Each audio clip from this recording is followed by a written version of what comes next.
What is up, guys, and welcome back to Foundations of Faith in the On the Mountaintop series.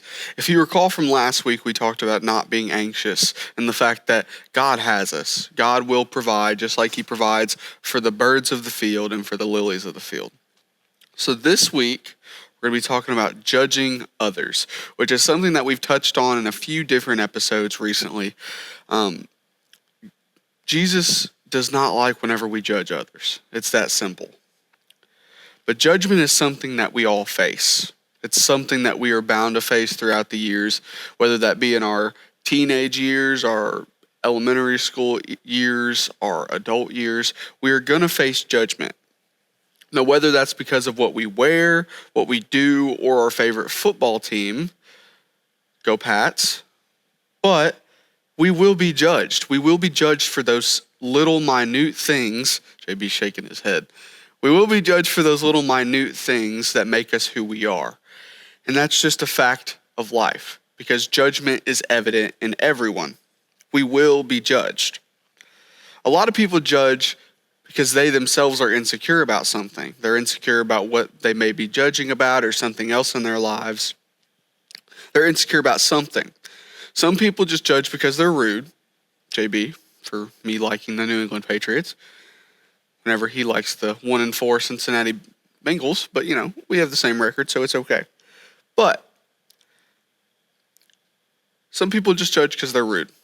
And then some people judge when they themselves have done the same. And if you know what that's called hypocrisy. And if you've listened the past few weeks, I don't like hypocrisy. I'm very against hypocrisy, and so is Jesus.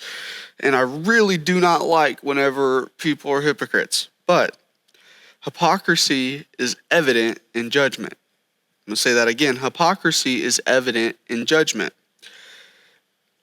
And like I said, if you've listened to this podcast, I don't like hypocrisy. But we see that hypocrisy so much in our day-to-day lives and in the judgment of others. We see it so much when others pass judgment on other people. So what are we supposed to do?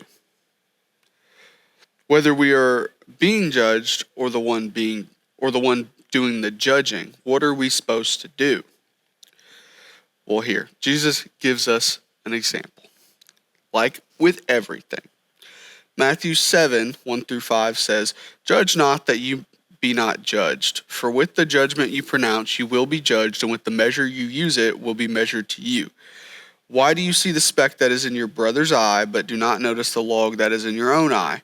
Or how can you say to your brother, 'Let me take the speck out of your eye,' when there is a log in your own eye? You hypocrite.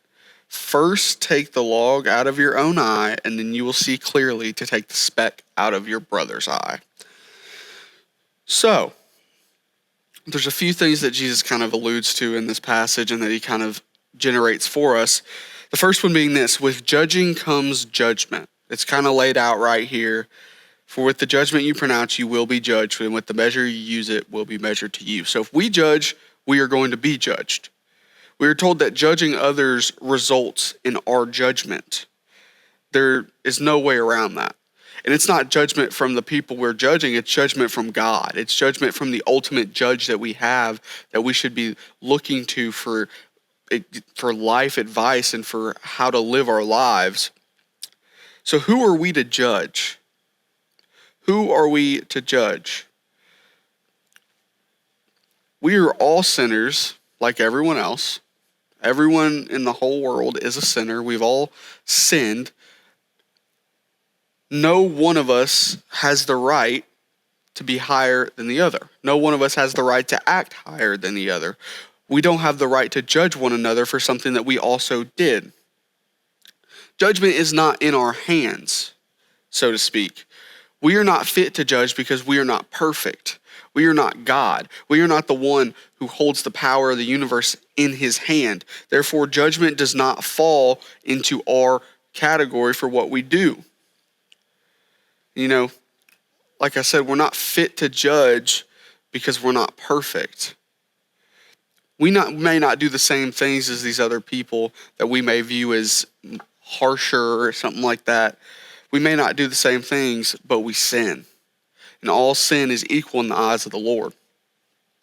We sin day in and day out, no matter who you are, no matter what you do, no matter what walk of life you come from. It's a fact of life that we will sin day in and day out. We will be judged with the judgment that we put out. And God has warned us about doing his job. He warned us here in this passage. He warned us about doing his job, about judging, because we are not to judge others lest we face judgment. It's that simple.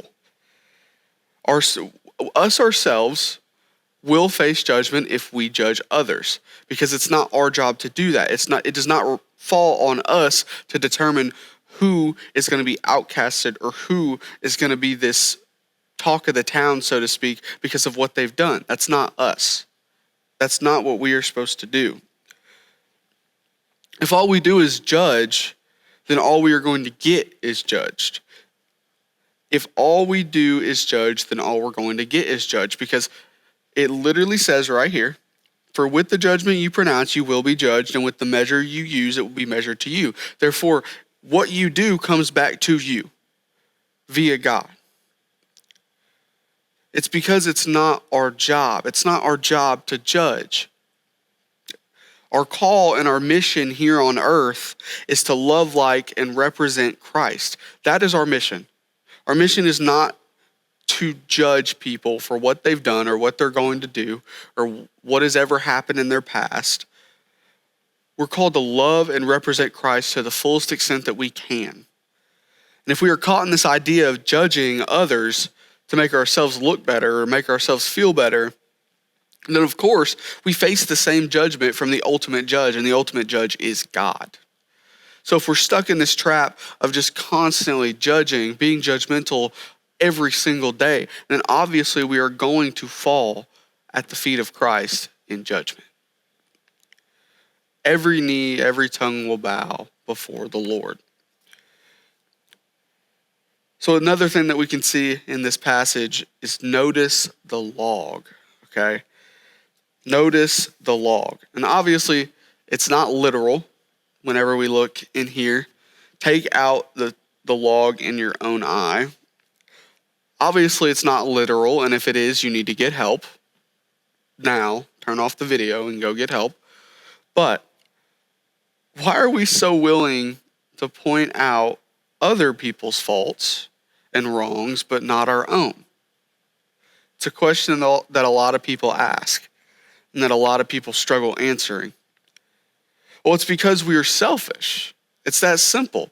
We are selfish creatures made and molded to think that selfishness is how we're supposed to live. But in reality, we are supposed to be servants. We're supposed to have a servant heart. We never think that it can be us that makes these decisions or that falls into this judgment category where it can't be us. It's fine. We feel like invincible. We're so selfish that we don't see the log in our own eye.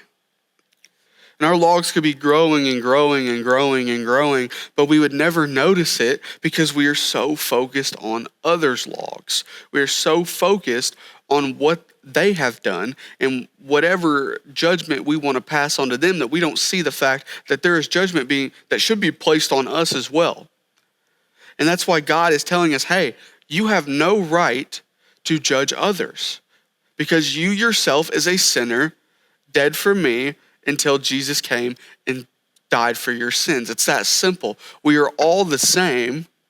We are all the same, made in the image of God, but forced to live a life apart from him because of sin that started in the Garden of Eden. That's the simple message of the first New Testament or the Old Testament and going into the New Testament. See, our logs could be growing, but we can't see it because we are so selfish. We're so focused on others' logs.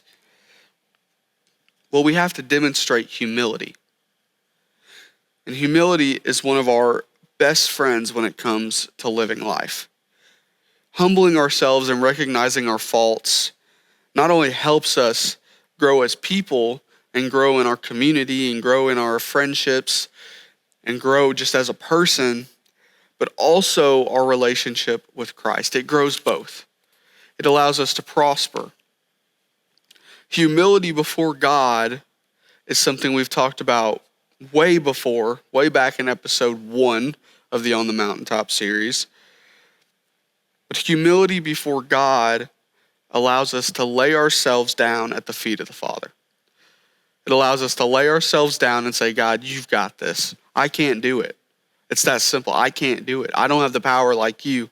I don't have the ability that you have, but I know you can, so I'm giving it to you. Humility, humbling yourself before God.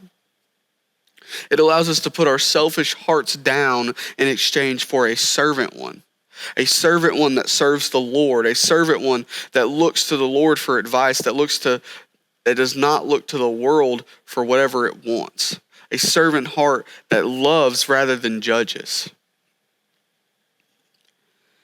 See, judging others affects our humility. It affects our humility. It means we perceive ourselves as better, when in reality, we are all sinners. We are all destined to die without Christ. We are all destined to die without Christ. And when we put ourselves above one another and we start to view ourselves as better than one, that is whenever we need to sit down and brandish our humility, because I guarantee you that is not how we are supposed to live. We're not supposed to live thinking that we are better than someone else, because we're not. We're not, and God makes sure that we know that. We all face the same judgment from our Father. No matter if we're judging someone else or if they're judging us, we all face the same judgment from God, because He is the ultimate judge. We have to notice our own log in our own eye before we even think about pointing out someone else's. We have to notice the log in our own eye before we start pointing out someone else's. We have to strive to uplift and encourage people rather than tear them down, because that single moment of encouragement could lead to a Jesus moment that brings someone to the kingdom. You see, noticing the log in our own eye and acknowledging the fact that we have something that we need to deal with and that we have something we need to lay at the feet of the Father before we can even think about calling someone else out, that is humility. Laying it down at the feet of the Father and saying, I can't do this, you can. God, take this log away from me. Take this log away from me. Because if we're sitting there being hypocrites, if we're sitting there, well, I have a log in my own eye, but I'm trying to tell JB how to take out his, it's a bad situation. It is a bad situation that will lead you further and further away from Christ. It will lead you to a point where you are so selfish and self-centered that you forget who made us, our Creator, and you start to think, hey, I'm this guy, I'm that guy, right? Judging others leads you down a path that you don't want to be down. Judging others paves the way for other things to come, for other lack of humility, for arrogance. That's what it paves, and that's why God tells us to stay away from it. That's why Jesus is talking about it here in the Sermon on the Mount, to take the log out of your own eye first. So to wrap this up, stop judging. Stop judging. Judgment only takes us further away from God. It takes us further away from God, our one true judge. Our one true judge. We have to display humility and uplift rather than tear down, because humility gets you a whole lot farther than arrogance does. We have to uplift rather than tear down, because that is who we are called to be. We are called to love. We are called to be the people who bring people to Christ, the Great Commission. We have to display humility and uplift others. So the log is evident, and it cannot be covered up. It cannot be covered up. We have to acknowledge our logs before we even think about pointing out to others. So that log is evident, obviously. We all have stuff that we've done, but the question is, did you give it to Christ? The question is, did you lay it at the feet of God? And this is a time where you can just give it to God. Right now, after this episode ends, The log is evident, but take it out. Take it out. Stop judging others. Stop judging others for their log when you have your own. Start living a life full of humility rather than judgment. Because judgment will only lead to your further judgment. So stop judging and live a life full of humility and love, just like God did and just like Jesus did. So thank you guys for listening and watching, and I hope you enjoyed this episode, and we'll see you next week.